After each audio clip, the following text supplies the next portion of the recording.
आप सबका स्वागत है एक नई और वीडियो में। और आज हम बात करने वाले हैं भारत के कुछ प्रमुख पठार और पहाड़ों के बारे में। जैसा कि पैट का एग्जाम है और भी अन्य एग्जाम है, तो उसके लिए ज्योग्राफी बहुत इंपॉर्टेंट होती है और हमें उसी के लिए प्रिपेयर करना पड़ता है। तो आइए हम जो है बात करते हैं आज की वीडियो में भारत के पर्वत पठार के बारे में। सबसे पहले हम क्या करेंगे, सबसे पहले हम बना लेते हैं भारत का नक्शा। तो भारत का नक्शा हम एक टेम्परेरी बना लेते हैं जिससे कि हमें अध्ययन करने में आसानी हो। जैसे हम बनाए भारत का नक्शा, ये भारत का नक्शा कुछ इस तरीके से बना लेता हूँ मैं टेम्परेरी। और ये भारत का नक्शा कुछ मैंने टेम्परेरी बना लिया है, ठीक है। तो हम सबसे पहले बात करने में है भारत में हिमालय के बारे में, जो कि हमारे उत्तर में सबसे पहले हिमालय पड़ता है। और हिमालय हमारा जो है 4 भागों में बटा हुआ है। एक सबसे पहले हम बात करते हैं ट्रांस हिमालय की, फिर उसके बाद सबसे पहले जो बना था वो ट्रांस हिमालय बना था। हिमालय की उत्पत्ति जो हुई थी वो 33 भूसंनति के द्वारा हुई थी। उसके बाद हमारा बना था बृहद हिमालय। बृहद हिमालय के बाद बना हमारा मध्य हिमालय, लघु हिमालय, ठीक है। और उसके बाद हमारा बना शिवालिक की पहाड़ियाँ, ठीक है। और इसके नीचे के स्थान जो ये बचा हुआ है इसको हम बोलते हैं उत्तर का मैदान, उत्तर का विशाल मैदान। तो हम बात करते हैं, अगर देखें ट्रांस हिमालय सबसे पुराना बना था। अगर इस ट्रांस हिमालय की बात करें तो इसमें 3 पहाड़ियां पड़ती हैं, लद्दाख, जास्कर और काराकोरम। ये 3 है, ये 3 पहाड़ियां इसके अंदर पड़ती हैं। ट्रांस हिमालय के अंदर बात करें तो इसमें कुछ ग्लेशियर पड़ते हैं, जैसे सियाचिन, हिस्पर, बियाफो और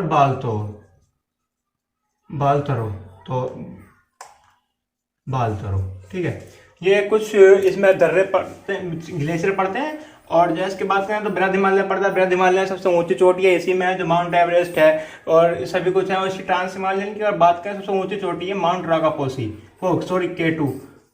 और इसमें इसमें पड़ती है, क्या बोलते हैं, बृहद हिमालय में बहुत सी चोटी, जैसे नेपाल में माउंट एवरेस्ट है, धौलागिरी है, अन्नपूर्णा है और मनसालू है। ये सब जो है बृहद हिमालय में आती हैं। शिवालिक जो है हमारी सबसे नई पहाड़ी है, और क्या बोलते हैं इसको सबसे नवीन जो पहाड़ी है वो शिवालिक है, क्योंकि इसका निर्माण सबसे बाद में हुआ था। और हम बात करें इसके बाद तो भारत में जो गुजरात के पालमपुर से लेकर दिल्ली के मजनू टीला तक इसको बोलते हैं अरावली पर्वत। और इसकी सबसे ऊंची चोटी है गुरु शिखर, जो माउंट आबा में है, जहाँ पर दिलवाला के जैन मंदिर भी हैं। और जो है इसके बाद बात करें हम तो यहाँ पे छोटा सा पड़ता है मेवाड़ का पठार। उसके बाद पड़ता है हमारा मालवा का पठार। और जो है मालवा के पठार के बाद हमारी मिलेगी विंध्याचल पर्वत श्रेणी। विंध्याचल पर्वत श्रेणी के बाद हमें मिलता है सतपुड़ा का पर्वत। इन दोनों के बीच से निकलती है हमारी नर्मदा नदी। और उसके बाद हमारा निकलता है यहाँ से ताप्ती नदी, या जिसको बोलते हैं तापी नदी। इस प्रकार हम देखेंगे कि 2 नदियों के बीच में जो है हमारा सतपुड़ा पर्वत है। इसलिए सतपुड़ा पर्वत को हमारे देश में ब्लॉक पर्वत कहा जाता है। एकमात्र ब्लॉक पर्वत हमारे देश का सतपुड़ा पर्वत है, ठीक है। ये विंध्याचल पर्वत, ये सतपुड़ा पर्वत, ये नर्मदा नदी, ये तापी नदी, और ये हमारा अरावली पर्वत, ये मेवाड़ का पठार, ये मालवा का पठार, ठीक है। उसके बाद हमारा नीचे आता है दक्कन का पठार, ठीक है। इसको बोलते हैं दक्कन का पठार।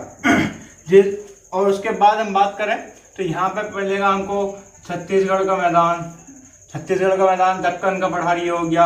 और हमको यहाँ मिलेगी, ये मेघालय है, मेघालय में हमको मिलेगा मेघालय का पठार, जिसमें 3 पहाड़ियाँ हैं, गारो, खासी, जयंतिया, ठीक है। और उसके बाद सबसे जो बारिश होती है वो हमारी इसी में खासी में ही होती है।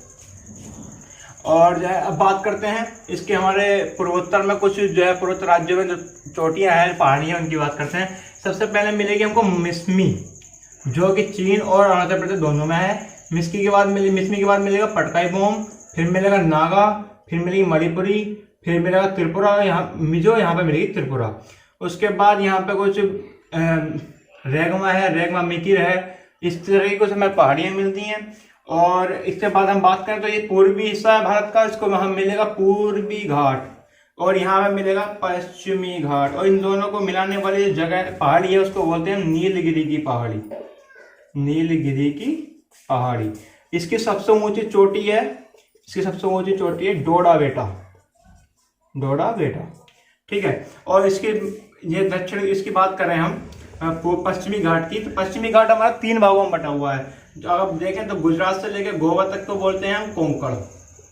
उसके बाद गोवा से लेकर कर्नाटक के मंगलोर तक बोलते हैं इसको कन्नड़ तट, और इसको बोलते हैं हम इसे मतलब कर्नाटक से लेकर जो नीलगिरी के बीच का कन्याकुमारी उसके बीच को बोलते हैं हम मालाबार तट।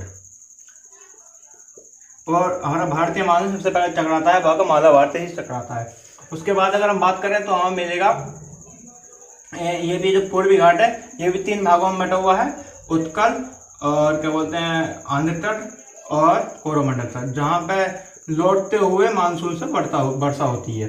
ठीक है, और हम देखना चाहें तो यहाँ पे मिलता है नागपुर का पठार, छोटा नागपुर का पठार, जो 2 भागों में बटा हुआ है, हजारीबाग का पठार और रांची का पठार, जहाँ से 2 नदियाँ निकलती हैं। एक तो निकलती है दामोदर नदी और एक नदी निकलती है स्वर्णरेखा नदी। ठीक है, और ये छत्तीसगढ़ के मैदान की छत्तीसगढ़ में महानदी बहकर निकलती है। ठीक है, तो कुछ मैंने इसमें आपको बताए, कुछ इंपॉर्टेंट पहाड़ियाँ बताई, कौन सी कहाँ है, कौन सा पठार कहाँ है। ठीक है, तो मिलते हैं अगली वीडियो में। कैसी वीडियो लगी जरूर बताना। Thank you.